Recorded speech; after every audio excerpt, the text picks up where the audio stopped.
एक ऐसा पैटर्न जो ज़्यादातर एस्पिरेंट्स यूपीएससी प्रीलिम्स क्वेश्चंस में मिस कर देते हैं।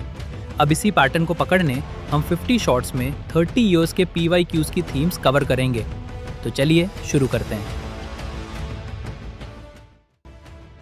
यूपीएससी 2023 में फिर से एक बार एक ऐसा क्वेश्चन पूछा गया इकोनॉमी का जो कि अक्सर आपकी टेक्स्ट बुक्स से मिसिंग रहता है। वो है इनविट्स के बारे में। इनविट्स क्या होते हैं? Infrastructure investment trust.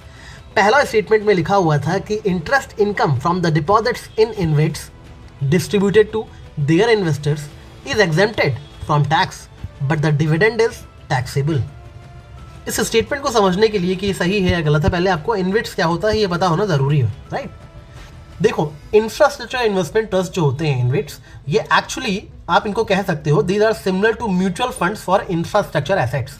ये कुछ ऐसे ट्रस्ट होते हैं जो कि इन्वेस्टर्स की मनी को लेते हैं, उनको पूल करते हैं और उन पैसों से वो इंफ्रास्ट्रक्चर प्रोजेक्ट्स को खरीदते हैं, जैसे कि highways, power transmission line, gas pipeline, renewable assets.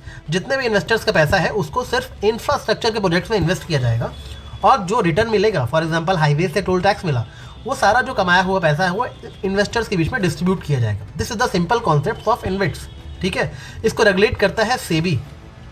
याद रखने वाली बात यह है कि इनविट से जनरेट हुई जितनी भी इनकम है, चाहे वो इंटरेस्ट हो, डिविडेंड हो या रेंटल इनकम हो, सब कुछ टैक्सेबल है। ऐसा कोई भी एग्जेम्पशन नहीं दिया हुआ है जैसा फर्स्ट स्टेटमेंट में लिखा है। तो नो, इनविट्स में पाई हुई इनकम बिल्कुल टैक्सेबल है, किसी तरह का कोई एग्जेम्पशन नहीं दिया गया है, राइट? सो फर्स्ट स्टेटमेंट तो रॉन्ग है। सेकंड स्टेटमेंट क्या है? Invits are recognised as borrowers under the SARFAESI act of 2002। तो बिल्कुल ये स्टेटमेंट बिल्कुल सही है। इनविट्स अगर किसी बैंक से लोन लेते हैं, ऐसे ट्रस्ट, मान लो उनको किसी प्रोजेक्ट में पैसे लगाने के लिए कम पड़ रहा है, इन्वेस्टर्स के पैसे पूरे नहीं पड़ रहे हैं, तो बैंक से लोन लेंगे। अगर उन्होंने बैंक्स का लोन चुकाने में डिफॉल्ट किया तो they were legally treated like any other borrower by the banks under SARFAESI act of 2002। अगर इनविट्स ने डिफॉल्ट किया रीपे करने में लोन को, तो बैंक्स अपनी सारफेसी की पावर का यूज़ कर सकते हैं। वो उनके इंफ्रास्ट्रक्चर एसेट को कंट्रोल कर सकते हैं या फिर बेच भी सकते हैं अपने पैसे को वसूलने के लिए।